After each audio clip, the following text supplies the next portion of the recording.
엄마 아빠 찬스를 이용해서 남들보다 많은 특혜와 고지를 차지하는 이들이 있습니다. 그런 일들을 들으면서 여러분 부럽지 않으십니까? 우리는 엄마 아빠 잘 만나서 누구보다 정의롭고 공정한 세상을 온몸으로 걸어가고 있는데 말입니다. 출발선이 다르다는 것, 기회와 과정과 결과의 공정성이 무너진 사회, 그것은 결코 건강한 사회가 될 수 없을 것입니다. 그런데 생각해 보면 엄마 아빠 찬스는 나쁜 말이 아니라는 것입니다.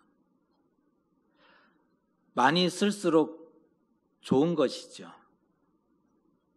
어린 아이일수록 엄마 아빠 찬스를 통해서 먹게 되고 입게 되고 자게 되고 자라게 되지 않습니까?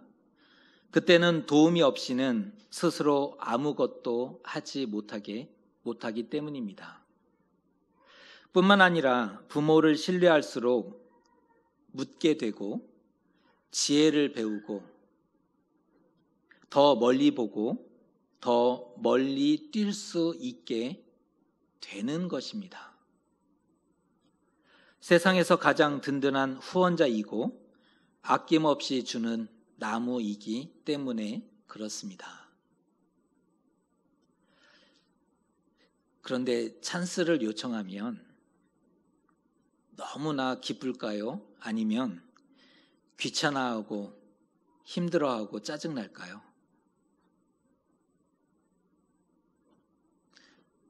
너무나 기뻐하게 될 것입니다. 오늘 사무엘상 말씀을 나누게 되는데요. 오늘 말씀에 어떠한 일들이 진행되었는지를 살펴보며 말씀을 묵상해 보고자 합니다. 사무엘이 자라면서 하나님이 그와 함께 하셨습니다.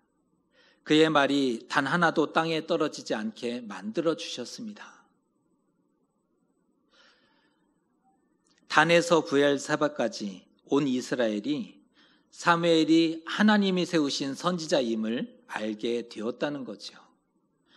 사무엘이 자라는데 여호와 하나님이 그와 함께 하시니 그의 말이 단 하나도 땅에 떨어지지 않게 되었고, 단에서 브엘세바까지 온 이스라엘은 하나님이 세우신 선지자임을 보게 되었다는 것입니다. 지난주와는 분위기가 180도 달라졌습니다. 지난주는 굉장히 암울했거든요. 답답했죠, 사실. 그런데 오늘 분위기는 180도 달라지고 있습니다. 시대가 바뀌었다는 사인을 볼 수 있는 거죠. 시대가 바뀐 겁니다. 이때 블레셋과의 전쟁이 벌어지게 되는데, 이쯤 되면 이스라엘의 회복과 구원에 대해서 기대할 만하지 않습니까? 사무엘이 세워졌고 여호와 하나님이 함께 하심으로 그의 말이 땅에 떨어지지 않는 시대가 되었습니다. 블레셋과의 전쟁이 시작되었고, 이제는 이쯤 되면 이스라엘의 구원이 회복이 이루어지겠다라는 기대를 할 만했다는 것입니다. 그런데 모처럼 자신 있게 전쟁에 나갔는데 전쟁을 패하게 됐고 4,000명가량 죽임을 당하게 된 것입니다. 예상치 못한 일들이 생기게 되었는데 이스라엘 장로들이 논의한 끝에, 심사숙고한 끝에 하나의 묘안을 발견하게 되었습니다. 여호와의 언약궤를 가져오자. 우리가 여호와의 언약궤를 가져오자. 그것으로 우리를 원수들의 손에서 구원하도록 하자. 하나님 찬스를 쓰자는 것입니다. 하나님 찬스를 쓰자라는 결론을 가져온 겁니다. 급히 실로의 사람을 보내서 언약궤를 가져왔고 제사장이었던 홈니와 비느하스도 동행하게 되었습니다. 언약궤가 진영에 들어올 때 백성들의 사기는 하늘을 찔렀고 땅이 진동하였습니다. 블레셋이 이를 듣고 여호와의 궤가 진영에 들어온 줄을 깨닫고 크게 절망하게 됩니다. 이스라엘은 기뻐했고 블레셋은 절망하게 되는 순간이 되었습니다. 이스라엘의 신이 진영에 이르렀도다. 우리에게 화로다. 전날에는 이런 일이 없었도다. 8절에 블레셋 사람들의 말을 읽어드립니다. 우리에게 화로다. 누가 우리를 이 능한 신들의 손에서 건지리요. 그들은 광야에서 여러 가지 재앙으로 애굽인을 친 신들이니라. 이스라엘의 신이 바로의 왕을 쳤고 바로 왕을 쳤고 애굽 땅을 심판하였다는 것을 이미 알고 있었다는 겁니다. 그러니 두렵고 떨 수밖에 없는 거죠. 당시에 가장 강대했던 애굽을 친 신이었으니 자신들이 무슨 수로 이 신을 상대할 수 있겠느냐 하는 말이었습니다. 지금 계획대로 다 잘 되고 있습니다. 완벽합니다. 주소하는 날에 얼음 냉수같이 마음을 시원케 해줄 만한 소식이 전해지는 것은 시간 문제였습니다. 다시 전쟁이 시작되었고, 하지만 어이없게도 이스라엘은 또다시 패하게 됩니다. 그날 얼마나 사륙이 심했는지 3만의 사람이 죽임을 당하게 되었습니다. 그뿐이 아니라 11절에는 이러한 말씀을 기록하고 있습니다. 하나님의 괴는 빼앗겼고 엘리의 두 아들 홈니와 비나스는 죽임을 당하였더라. 대체 왜 이런 참담한 일이 벌어지게 되었을까요? 오늘만큼은 승리하리라 기대했지 않습니까? 시대가 바뀌었고 하나님의 구원이 우리 가운데 있을 것이라고 기대했었습니다. 그런데 너무나 참담한 일이 반복되었고, 생각해 보세요. 어떻게 하나님의 언약궤를 빼앗길 수 있습니까?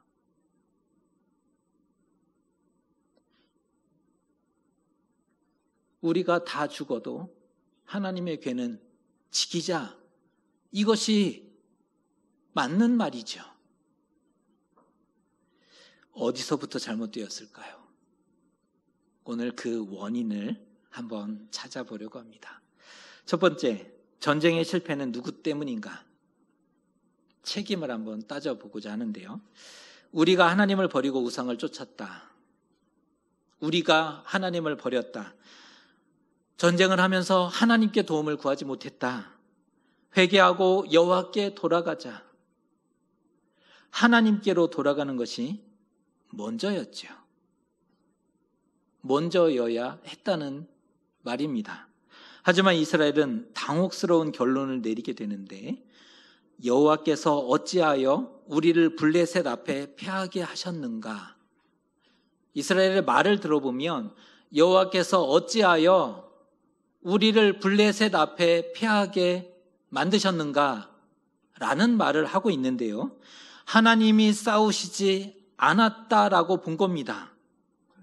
모든 책임을 하나님께 전가한 거죠.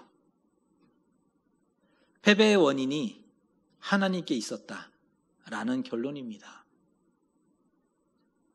사실 그들의 분석과 판단은 정확하죠. 사실입니다. 틀린 말이 아니었습니다. 전쟁에 실패한 이유는 하나님이 싸우시지 않았기 때문이었습니다. 왜 싸우지 않으셨을까요?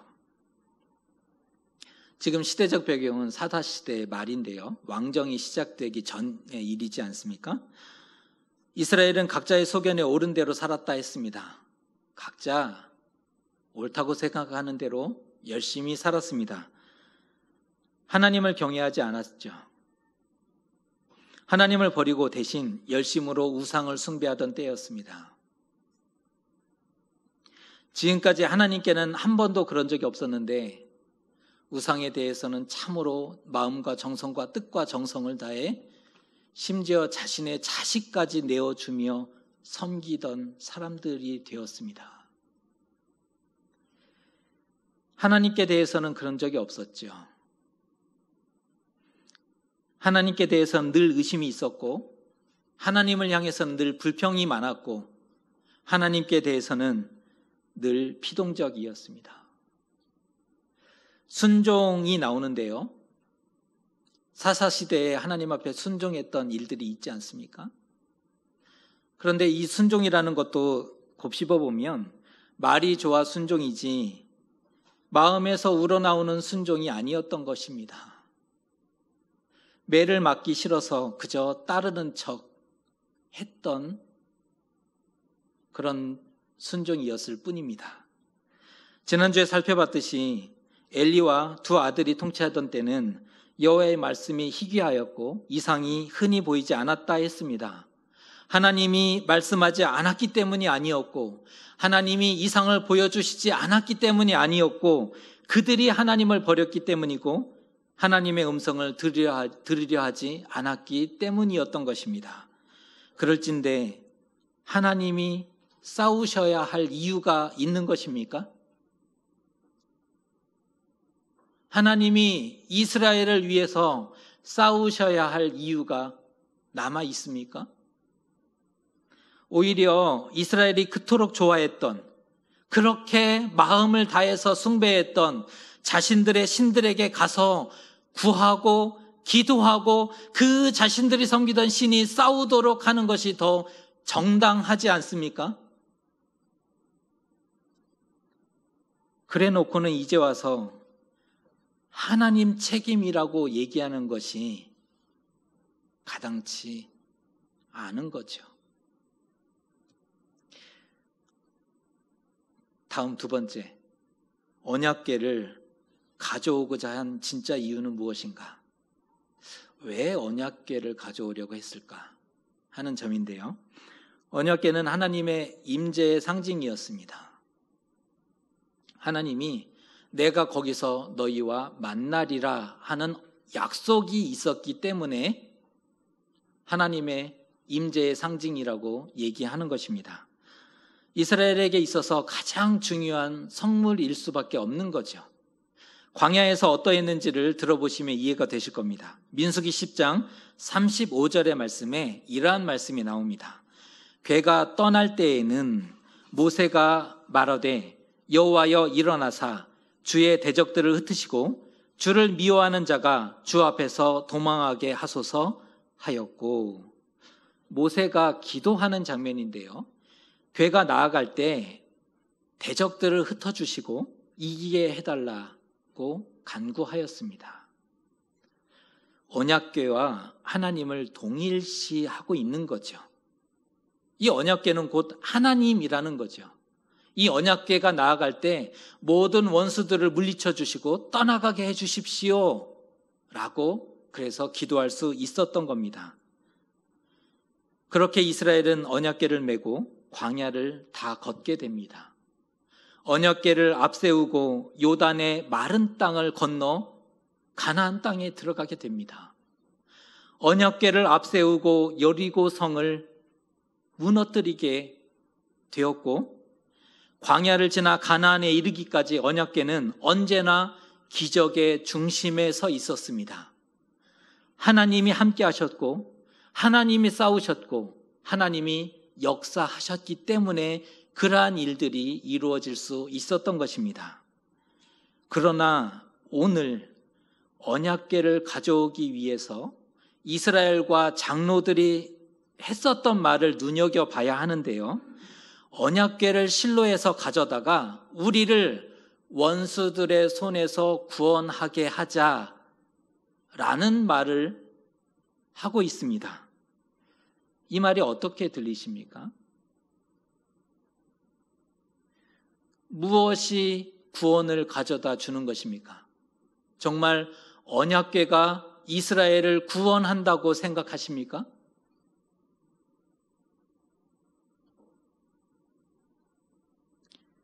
당시 하나님 신앙이 얼마나 무너졌고 파괴되어 있는지, 타락했는지를 보여주고 있는 그러한 장면입니다. 이스라엘이 언약궤를 앞세우고자 했었던 이유가 나오지 않습니까? 언약궤로 구원하게 하자. 언약궤가 우리를 구원하게 만들자. 다시 말해서 언약궤를 일종의 우상으로 생각하고 있었던 겁니다. 신적 능력과 권능을 가진 그러한 특별한 능력이 있으니 궤가 오게 된다면 그 힘과 능력도 강제 소환되는 것 아니겠습니까? 자신들의 뜻대로 부리고 명령하여 싸우도록 하자. 그들은 하나님을 조종할 수 있다고 생각하고 있었던 것입니다. 고대 전쟁에서 신들의 깃발, 높이 그 깃발을 신의 그 모양을 그려놓은 깃발을 들었고 신들의 형상을 가지고 나갔던 이유가 뭘까요? 신들의 깃발과 신들의 형상을 가지고 나갔던 이유는 그 신이 실제로 임재해서 특별한 힘과 능력으로 이기게 해주기를 기대했기 때문이었죠. 오늘 이스라엘이 언약궤를 앞세운 이유와 조금도 다르지 않습니다. 오늘 이스라엘이 언약궤를 앞세웠던 이유와 동일하다는 것입니다. 그들이 필요했던 것은 자신들을 위해서 싸워주고 승리를 가져다 줄 신적인 힘과 능력이었을 뿐입니다. 이스라엘은 궤를 가져오면서 하나님을 모셔오지 않았습니다. 궤는 가져왔는데 하나님을 모셔오지는 않았습니다. 그저 신적인 힘과 능력이 필요했을 뿐이었다는 겁니다. 그게 꼭 하나님 필요는 없었던 거죠. 신적인 힘과 능력은 필요했는데 그게 꼭 하나님일 필요는 없었다는 거예요. 자신을 구원해 줄 수만 있다면 그 누구라도 오케이, 괜찮았다는 겁니다. 너무나 위험한 거죠. 그들의 마음이 그럴진데 어떻게 하나님이 함께 하실 수 있었겠습니까? 그러니 언약궤는 왔는데 하나님은 오시지 않았던 것입니다. 언약궤는 하나님과 그 백성과 맺은 언약의 증표였습니다. 언약이 지켜지지 않으면 어떤 가치도 의미도 존재 이유도 없는 물건일 뿐입니다. 하나님이 영광을 거두시면 한낱 나무 상자에 불과한 그러한 물건이라는 거예요. 누군가는 황금으로 덮어놨으니 소중하다 하겠지만 신앙인에게는 하나님이 영광을 거두시면 한낱 나무 상자에 불과한 물건일 뿐입니다. 능력이 궤에 있지 않고 오직 하나님께 있기 때문에 그런 거죠. 언약을 파기하고 하나님을 무시하고 말씀을 듣지 않으면서 언약궤를 앞세웠습니다. 궤를 이용해서 위기를 모면하고자 한 것인데 전쟁에서 이기기 위해서 하나님을 수단화하고 있는 이스라엘의 모습을 발견합니다. 이기겠다는 거죠. 하나님을 수단화해서 자기 이익대로 자신의 필요대로 하나님을 조종하고 써먹고자 했었던 겁니다. 나쁜 의미로 하나님 찬스를 쓰고 있는 그런 이스라엘을 볼 수가 있습니다. 언약궤를 앞세우는 것이 믿음일까요? 왜 앞세우고자 했는지 그 동기를 살펴야 합니다. 하나님을 앞세우는 것이 정말 믿음입니까? 왜 하나님을 찾았는지, 왜 지금 하나님 앞에 구하고 있는지 그 마음과 동기를 살펴보는 것이 더 중요할 수 있는 것입니다. 오늘 말씀이 너무 아쉬울 수밖에 없습니다. 이스라엘은 패배의 책임이 하나님께 있다고 결론 냈고 신적인 힘과 능력이 필요하기 때문에 궤를 가져와서 이용하고자 했기 때문입니다. 하나님이 돕지 않으셨습니다. 그럼에도 하나님이 돕지 않으셨습니다. 만일 이스라엘은 그제라도 돌아서서 하나님 앞에 돌아왔다면 오늘의 말씀은 뒤바뀌었을 것입니다.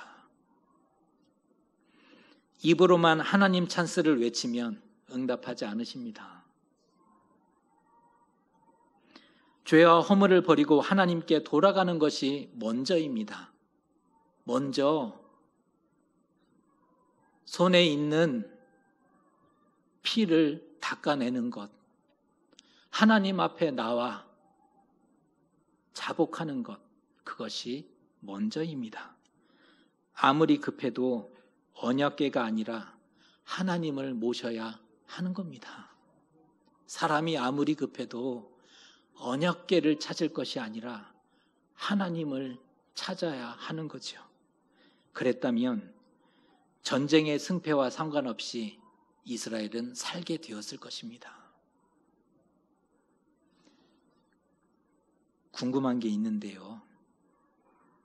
여러분은 왜 하나님 찬스를 쓰지 않으시는 것입니까? 필요 없으십니까? 혼자서도 잘하실 수 있으십니까? 아직 죄의 문제가 걸려서, 아니면 하나님보다 더 좋은 것들이 남아 있기에 그러신 것입니까? 그래도 쓰셔야 한다는 겁니다. 하나님이 여러분의 아빠이기 때문에 그렇습니다. 왜 하나님 찬스를 써야 하느냐? 분명하죠. 하나님이 우리의 아빠니까. 지금 도움이 필요하지 않습니까? 혼자서 잘 못하잖아요. 우리 혼자서 잘 못하잖아요. 살다 보면 막막하고 캄캄할 때가 있습니다. 아무것도 할 수 없을 때가 있는 거죠. 원치 않게 절벽 끝에 세워지기도 합니다. 포기하고 싶고 이제 놓아버리고 싶을 때가 있다는 겁니다. 그때 아빠를 부르셔야 합니다. 아빠를 아빠라 부르는 것은 이상한 일이 아닙니다. 아빠니까 부르는 거죠. 그 아빠 찬스를 써야 한다는 겁니다. 혼자 설 수도 없으면서 구하고 찾지도 않는 것, 그것만큼 하나님을 무시하는 것이 없습니다. 혼자 하지도 못하면서 아빠에게, 부모에게, 엄마에게 구하지 않는 것, 그것만큼 미련한 짓이 없는 거죠. 다른 대안이 있다면, 다른 방법이 있다면 그리 하셔도 좋습니다. 그렇게 사세요. 다른 방법이 있으시거든, 다른 길이 있으시거든 그렇게 가셔도 괜찮습니다. 그러나 방법이 없거든 그때는 하나님 찬스를 꼭 쓰셨으면 좋겠습니다. 살게 되고 더 멀리 뛰게 될 것입니다. 단 먼저 하나님께 돌아가고 진심으로 하나님을 모셔야 합니다. 먼저 돌아가고 진심으로 하나님을 모셔야 합니다. 광야의 길을 만드시고 사막에 강을 내시는 하나님이 외면치 않으실 것입니다. 또한 하나님이 기뻐하게 되실 것입니다. 하나님을 기쁘게 해드리는 저와 여러분 되시기를 주님의 이름으로 축복합니다. 기도하겠습니다.